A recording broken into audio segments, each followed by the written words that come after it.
Coleman, a sack off the corner. So they take a big chance here in their own territory, and you think the coach may have some questions to answer?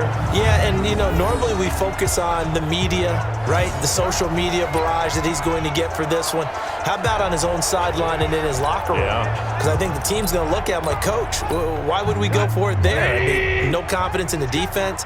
You don't like the punter. I mean, what's going on here? You owe us some explanations. Now the third leading rusher in the NFL last year, Todd Gurley. Absolutely nobody fooled there. He's going nowhere fast as he stopped behind the line of scrimmage. Nice play right there to stop him behind the line, but I want to see how this defense continues to play him here in the first half. Yeah, we know. You know better than I. He has the ability to take over a game, so what do you do? Yeah, I think you have to make sure that you bottle him in at varying levels. And he's going to take this one in for a Rams touchdown. A 24-yard touchdown. And they are able to strike first here on their opening drive. This is similar to baseball where you walk the leadoff hitter and you don't expect him to come around and score. Almost impossible. Anytime a defense has to defend a short field, you usually end up seeing the result we saw, giving up points.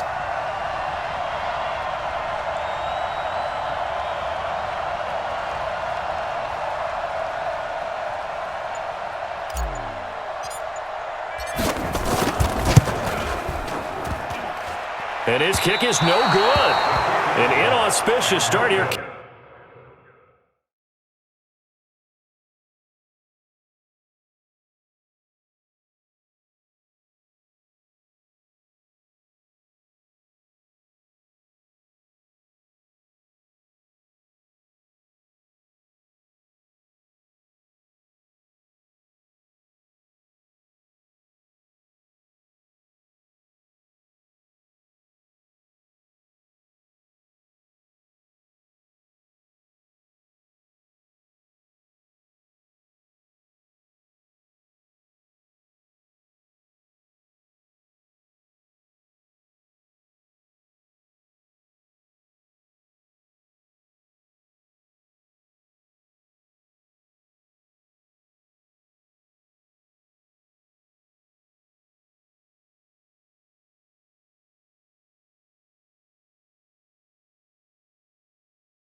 Kicking-wise, as this one stays a 6-0 game.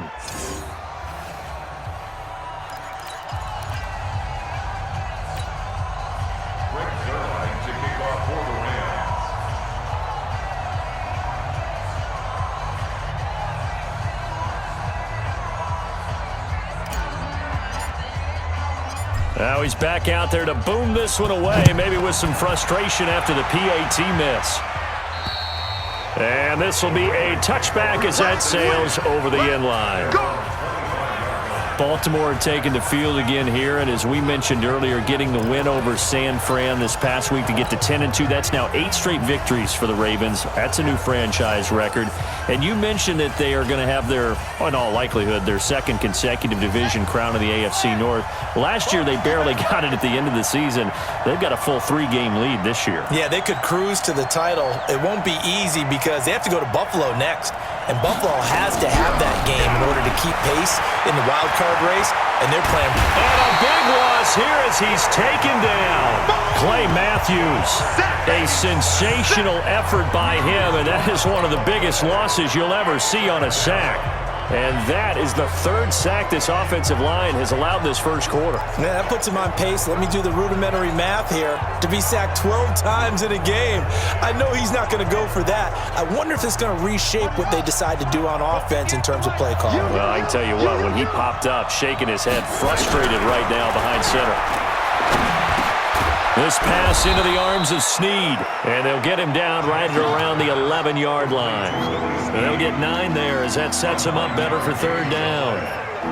Well, Snead figures to be an important veteran presence for Lamar Jackson. 2 years ago, it was a disappointing 2017 for Snead. That was in New Orleans, but then had a bit of a bounce-back campaign a season ago in his first go-around with Baltimore. 62 catches, 650 yards.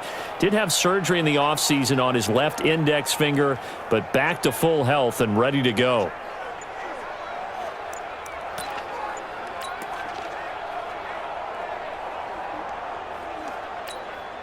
The Rams go nickel here defensively on 3rd. Let's go, team. Let's go. And with the play clock getting closer to 0, John Harbaugh is going to call a timeout. They'll have 2 remaining as we step aside here in this first quarter. They had the catch on 2nd down, but it didn't help at all, and now they're looking at 3rd down here.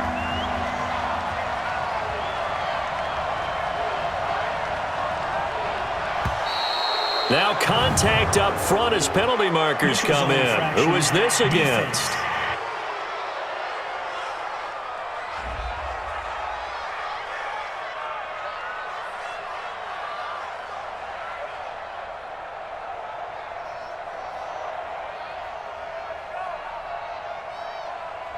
Jumpy on the right side of the line. Sometimes when you're on the end, a little bit farther away from the ball, any type of movement will get you to jump, and that's exactly what happened there. And the penalty helps, but not a whole lot. It's still 3rd and long.